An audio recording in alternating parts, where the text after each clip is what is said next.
France and Great Britain are having a dispute over all of the illegal migrants crossing the channel, going from France over the waters into southern England.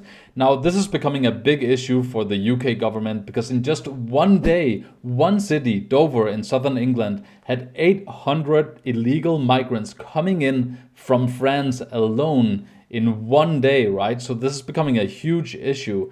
They are trying to work with the French government, and they actually just sent 63 million euros for the French government to increase their workforce, to increase the border patrols and so on, so that these boats will never leave the French shores in the first place. But the problem is that in spite of all of the money that's being sent, last year had an increase of 400% of illegal migrants coming into southern England, but mostly Dover, right? And this year is on track to beat that record even further. Actually, this drastic increase in illegal migrants coming into southern England began happening around 2 years ago. So it's been multiple years in a row. Come to think of it, it actually began just around the time that Brexit happened. A coincidence, I'm sure. So the UK has passed this bill called the Nation and Borders Bill, and it allows the UK government to forcibly turn back all of these vessels at sea by either like spraying water on them or sailing close to them so that they're forced to turn back, right? The problem here is that the French government isn't cooperating. The French government is saying that the UK is breaking international law by doing this because you can't forcibly make someone go into another nation's sovereign waters. And since the French is not cooperating, they're saying you guys are breaking international law, you need to reverse your actions. So this is where the stalemate is. The problem here is also that the UK government has just sent like 63 million euros to the French government to help them out from stopping these boats in the first place. But the French are saying that, you know what, you need to send more money. This isn't enough. this isn't enough money to help us out as it is. Take a look at this, guys. Earlier, the department said that 785 people crossed the channel in small boats on Monday. That's just one day. Short of last month's record daily at a total of 828 migrants.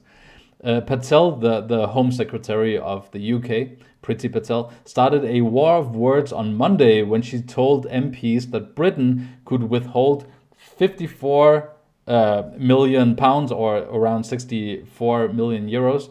It had promised to pay France to help deal with the situation unless more boats were intercepted.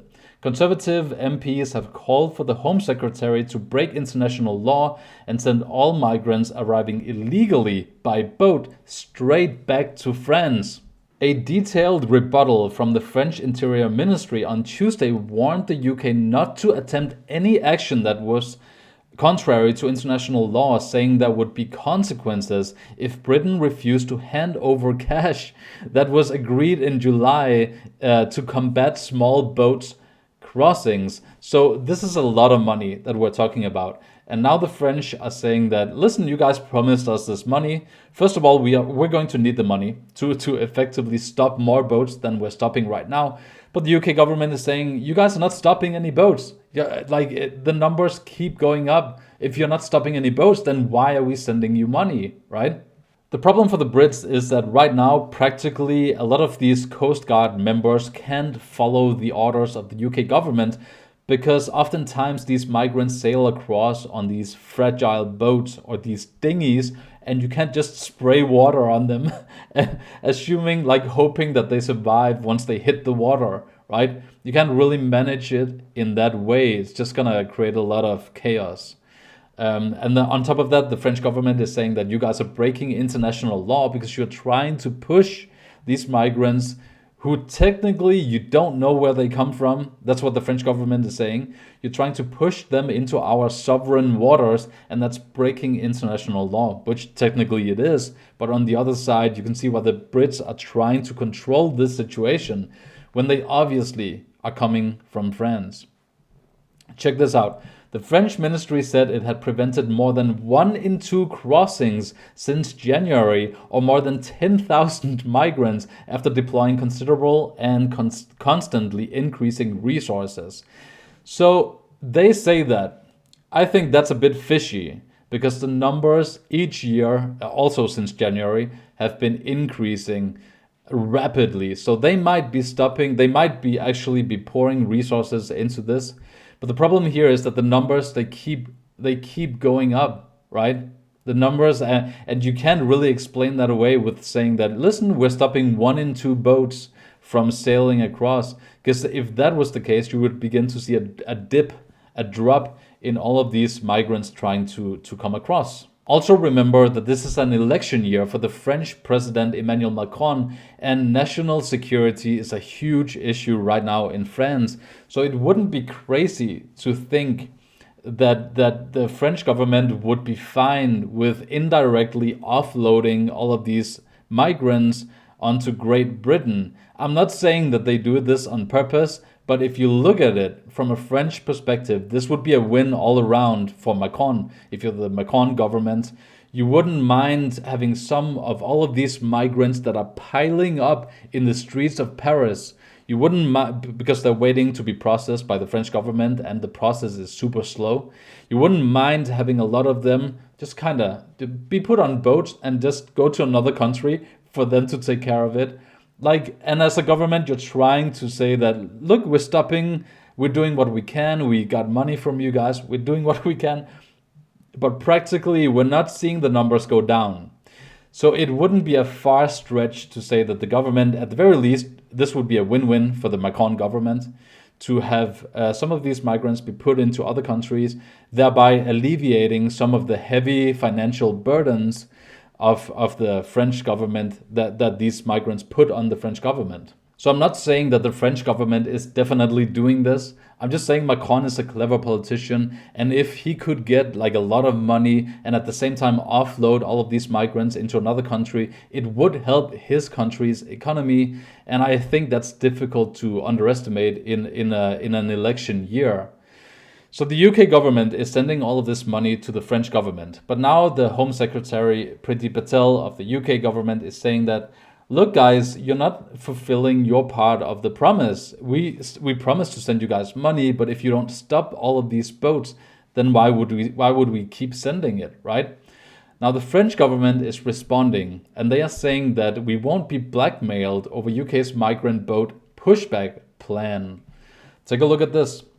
France stressed on Thursday it will not tolerate any financial blackmail or flouting of international law after the UK said it planned to turn back migrant boats crossing the English Channel. French Interior Minister Gérald Darmanin wrote on Twitter that France will not accept any practice contrary to the law of the sea nor any financial blackmail.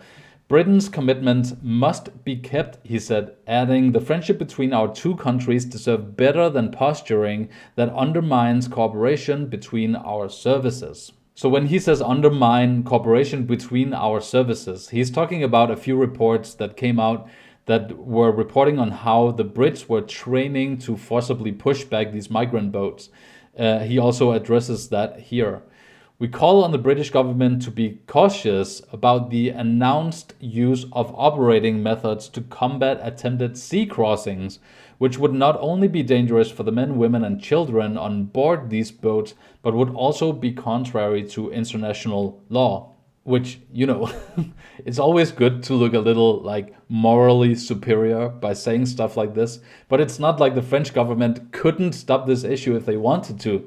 I mean, almost all of these migrants coming into southern England leave from a very small area because they all take the same path, right? Almost all of them arrive in Dover, so they all take almost the same path. So it's not like the French government, if they wanted to, could actually stop this whole flow from happening.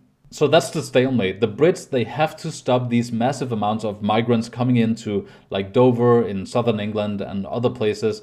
And the French, in reality, whether they say so or not, they don't really have a good incentive to stop these migrants from leaving the shores. Southern England obviously just can't keep taking in, some days it's thousands of migrants, obviously it's not manageable. And of course, you have these migrants who are caught in the middle, who are, I guess, technically they're criminals, right?